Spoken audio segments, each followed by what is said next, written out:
मध्य प्रदेश के मुख्यमंत्री डॉक्टर मोहन यादव की अध्यक्षता में आज मंत्रिपरिषद की बैठक हुई। मंत्रिपरिषद के द्वारा वर्ष 2025-26 के लिए सहकारी बैंकों के माध्यम से 0% ब्याज दर पर कृषकों को अल्प अवधि फसल ऋण दिए जाने की योजना को निरंतर रखे जाने की स्वीकृति प्रदान की गई है।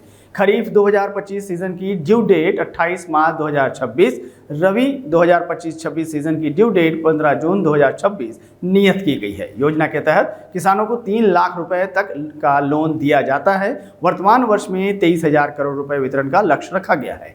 5 जिला चिकित्सालय टीकमगढ़, नीमच, सिंगरौली, श्योपुर और डिंडोरी में बिस्तर संख्या 1000 से बढ़ाकर 1800 करने की स्वीकृति दी गई है। मंत्रिपरिषद के द्वारा प्रदेश में सतत विकास लक्ष्यों के क्रियान्वयन के लिए SDGs यानी सतत विकास लक्ष्य मूल्यांकन योजना को आगामी 5 वर्षों यानी वर्ष 2025-30 तक के लिए स्वीकृत किए जाने का निर्णय लिया गया है।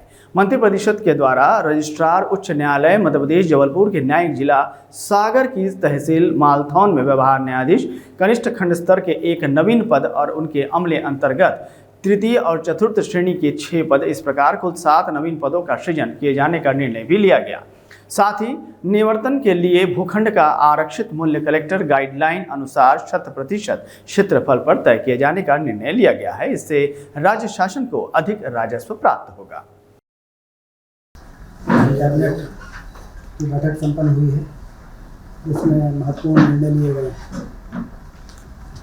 2025-26 के लिए सहकारी बैंकों के माध्यम से जो किसानों को 0% ब्याज पर जो लोन दिया जाता है, जैसा कि आप सब जानते हैं कि 2012-13 से हमारी सरकार लगातार खेती को लाभ का धंधा बनाने के लिए कई प्रकार के न सिर्फ सिंचाई की नहरों का जाल बिछाने का काम हो रहा है, बल्कि किसानों की लागत मूल्य कम हो इसके लिए 0% ब्याज पर ऋण भी दिया जा रहा है।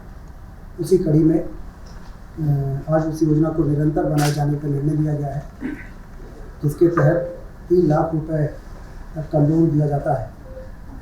वर्तमान वर्ष में 23,000 करोड़ रुपए वितरण का लक्ष्य रखा गया है और 0% ब्याज पर ऋण दिया जाएगा। दूसरा महत्वपूर्ण निर्णय हुआ है, हमारे मध्य प्रदेश के 5 ऐसे जिले जहां पर जिला अस्पतालों के स्वीकृत बेड की संख्या से ज़्यादा वहां की क्षमता हो गई थी और इसलिए उन बिस्तर के विस्तार का निर्णय लिया गया है।